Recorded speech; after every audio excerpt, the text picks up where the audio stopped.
दिल्ली के मुख्यमंत्री और आम आदमी पार्टी के राष्ट्रीय संयोजक आदरणीय अरविंद केजरीवाल जी अपनी सहयोगी बंगाल की लोकप्रिय मुख्यमंत्री ममता दीदी से मिले थे और कल ही वे महाराष्ट्र के जननेता लोकप्रिय नेता उद्धव ठाकरे साहब से भी मिले और आज सुबह सुबह उन्होंने तमिलनाडु के लोकप्रिय मुख्यमंत्री स्टैलिन साहब से मुलाकात करी। इन मुलाकातों में मुख्य तौर पर कैसे इंडिया गठबंधन को और मजबूत किया जाए, देश की जनता जो एक वैकल्पिक सरकार चाहती है, एक ऑल्टरनेटिव गवर्नमेंट चाहती है, एक विकल्प की तलाश में है, उस देश की जनता की उम्मीदों पर कैसे खरा उतरा जाए और कैसे इस देश को महंगाई से, बेरोजगारी से मुक्ति दिलाने के लिए एक मजबूत सरकार दी जाए। इस विषय पे विस्तार से चर्चा हुई और कैसे इंडिया गठबंधन को और मजबूत करें, कैसे और एकजुटता के साथ हम साथ आएं, इस विषय पे काफी विस्तार से चर्चा हुई। इस संदर्भ में आपका कोई सवाल हो तो आप पूछ सकते हैं।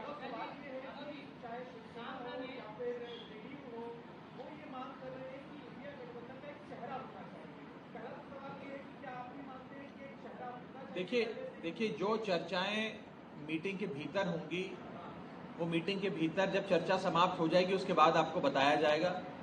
मोटे मोटे तौर पे जैसा कि मैंने आपको बताया कि कैसे इस गठबंधन को मजबूत किया जाए, सब साथ आएं, मजबूती से लड़ाई लड़ें और इस देश की जनता, हमारे देश की जनता जो एक वैकल्पिक सरकार की ओर बड़ी उम्मीद से देख रही है, उस सरकार देने का काम इंडिया गठबंधन करेगा।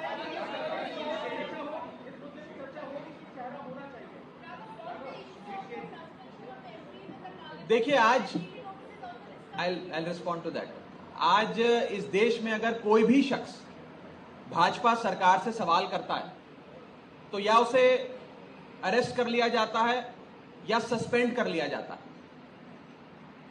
आज अगर आम आदमी पार्टी के नेता मनीष सिसोदिया, संजय सिंह और सत्येंद्र जैन बीजेपी ज्वाइन करने के लिए अपनी हामी भर देते हैं, हां बोल देते हैं, तो वो 2 मिनट के अंदर जेल से छूटकर बाहर आ जाएंगे और भारतीय जनता पार्टी उन्हें खूब ढोल नगाड़ों के साथ अपनी पार्टी में शामिल करा लेगी।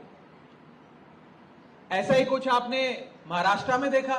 छगन भुजबल, अजीत पवार, जिन नेताओं को भाजपा भ्रष्ट कहती थी, जिन पर ईडी सीबीआई के मुकदमे करे, उन नेताओं ने जैसे ही बीजेपी ज्वाइन कर ली, उनके सारे मुकदमे ठंडे बस्ते में डाल दिए, बंद कर दिए और उन्हें गले लगाकर अपनी पार्टी में उनका स्वागत किया। इसका मतलब यह है कि आज भाजपा अगर किसी से डरती है तो वह अरविंद केजरीवाल से डरती है। वो अरविंद केजरीवाल को कमजोर करना चाहती है। मुझे तो लगता है कि सोते जागते इन लोगों के सपने में सिर्फ अरविंद केजरीवाल जी आते हैं। और जहां तक सस्पेंशन का सवाल है, it was a black day in India's democracy. और मैं ये नहीं कहूंगा कि कुछ सांसद सस्पेंड हुए, मैं बेबाकी से यह बात कहना चाहता हूं कि लोकतंत्र सस्पेंड हुआ, डेमोक्रेसी हैज बीन सस्पेंडेड। जहां तक ईडी समन्स का आपने सवाल पूछा, सब लोग जानते हैं कि माननीय मुख्यमंत्री जी 19 तारीख से विपस्सना पे प्रस्थान करेंगे। वे रेगुलरली जाते हैं विपस्सना के लिए और ये उनका pre scheduled, pre announced plan है। वे वकीलों से सलाह कर क्या जवाब देना है, ईडी को जवाब देना है, नहीं देना, क्या करना है, आगे की रणनीति कानूनी जरूर तय करेंगे।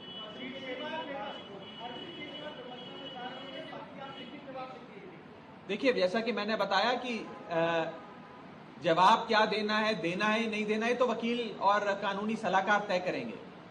लेकिन ये बात आप सब जानते ही हैं कि एक प्री स्केड्यूल्ड, प्री अनाउंस्ड घोषित कार्यक्रम है माननीय मुख्यमंत्री जी का कि वे 19 तारीख से विपस्सना की ओर प्रस्थान कर रहे हैं।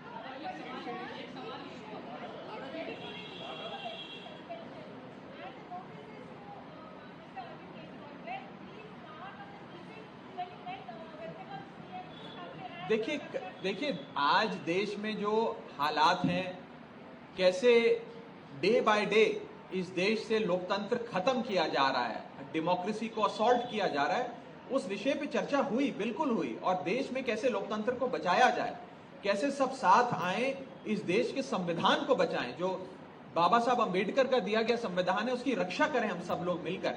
उस विषय पे विस्तार से चर्चा हुई।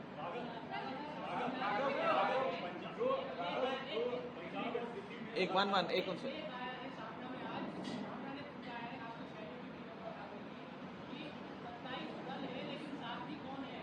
ये मैंने लेख पढ़ा नहीं, मैं पढ़ के आपको इस पे जवाब दूंगा। Last question.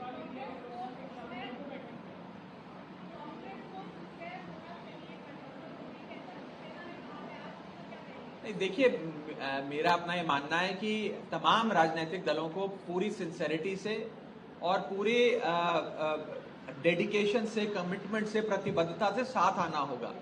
और ये साथ कोई केवल पॉलिटिकल पार्टियां नहीं आई, इस देश की 135 करोड़ आबादी इस इंडिया गठबंधन के झंडे तले आ गई है। महत्वपूर्ण गठबंधन है। लोग बड़ी उम्मीद से इस गठबंधन की ओर देख रहे हैं कि ये सफल हो, क्योंकि लोग भी महंगाई से, बेरोजगारी से निजात चाहते हैं और चाहते हैं कि इस देश में एक ऐसी सरकार हो जो लोकतंत्र की और बाबा साहब द्वारा दिए गए संविधान की कद्र करे, इज्जत करे, उसे बरकरार रखे।